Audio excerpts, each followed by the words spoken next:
አይዟችሁ ወጣቶች አመሰግናችኋለሁ።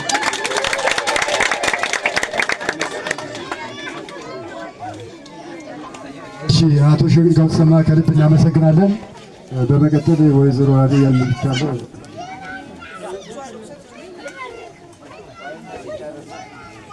አመሰግናለሁ። ለዚች ለተከበረች እና በጣም በጉጉት ለምንጠብቃት ለትንሳኤ በዓል እንኳን አደረሳችሁ። በዋናነት አብዛኛውን ሸጋው ብሎታል።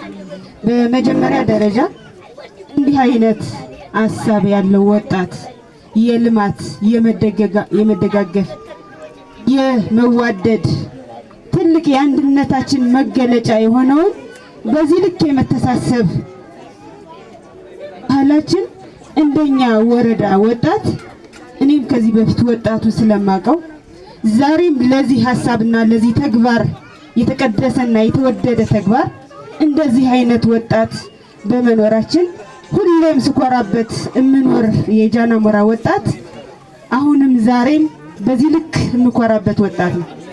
እንግዲህ ወጣት ማለት ትኩስ ኃይል አፍላ እድሜ ያለ በዚህ ልክ ደግሞ ለተለያዩ ተግባራት ቢበከል በመጥፎ የሚበከል በተሻለ ተግባር ደግሞ ቀዳሚ የሚሆንና በዛ ልክ እንደዚህ አይነት ወጣት ደግሞ የተሻለ ሐሳብና የተሻለ ተግባር መኖሩ ከስር ላሉት ታዳጊ ህፃናት በር የሚከፍት ታዳጊ ወጣቶች ናቸው ማለት ነው።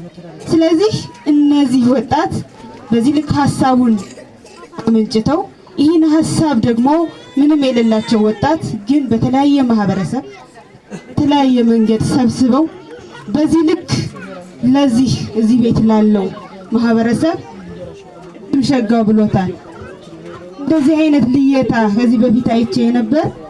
ያው ማህበረ ቅዱሳን የሚያደርጉት ፕሮግራም አለ፣ በዛ ፕሮግራም ነው ያየሁት።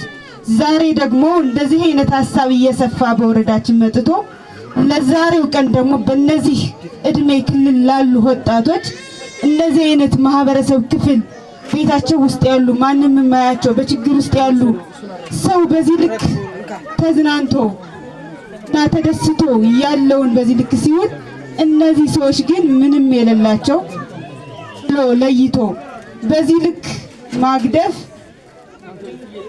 ቃላት ያጥረኛል። እነዚህ ወጣቶች ብዙ ተስፋ አለን፣ ከነሱ ብዙ ተስፋ አለን፣ ከዚህ በፊትም አለን።